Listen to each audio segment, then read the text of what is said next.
J'avais un fils, et Dieu me met à cœur de vous prêcher ce témoignage. Mon fils avait 3 ans. Il était à l'école. Et quand il était à l'école, écoutez, il a fait la visite médicale. Le médecin nous a convoqués. Il a dit, monsieur, votre fils est sourd. Il n'entend pas. On a pris rendez-vous dans des grands professeurs à Lyon. Et quand on est arrivé à Lyon, ils ont fait des examens. Ils ont dit, monsieur, le résultat est tombé, votre fils est sourd. Il n'y a aucune opération pour lui. C'est une maladie de l'oreille interne. Il n'entendra jamais. Il avait 3 ans. C'était les ténèbres chez moi. On avait passé par le deuil pas longtemps avant, et là le fils que j'avais là, il était sourd. C'était la désolation. Mais j'avais un Dieu. Et avec ma femme, on a dit, écoute, on va faire quelque chose. On était en mission, on était une centaine de caravanes. On a dit, on va jeûner, on va prier. On va supplier Dieu de guérir notre fils. J'ai téléphoné à un frère chrétien qui avait 2 enfants sourds.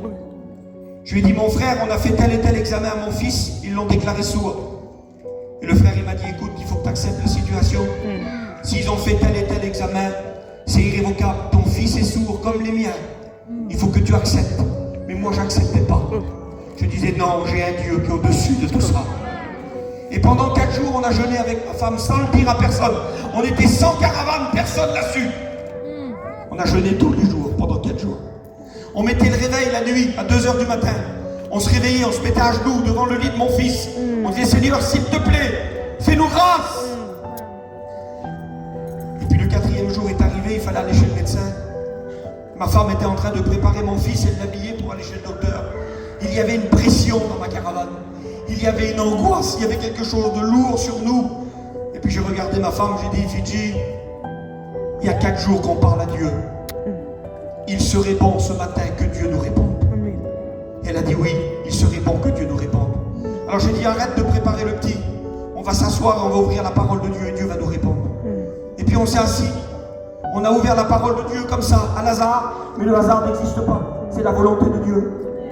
J'ai tombé dans le livre du prophète Ésaïe au chapitre 35. Et le texte était celui-ci. Dites à ceux qui ont le cœur troublé, voici, votre Dieu vient, et les oreilles des sourds s'ouvriront. J'ai compris à l'instant même que mon fils était guéri. Amen. Écoutez, on a pris mon fils, on l'a emmené au médecin. On avait tous les résultats qui prouvaient qu'il était sourd. J'ai dit, cache tous les documents.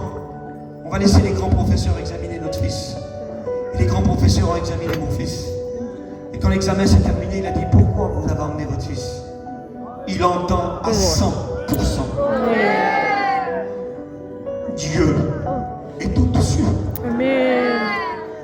Qui vit des situations désespérées ce soir? Qui vit des angoisses? Qui vit des peurs? Qui vit des problèmes? Écoute, je suis là pour te prêcher qu'il y a un Dieu qui est au-dessus ce soir.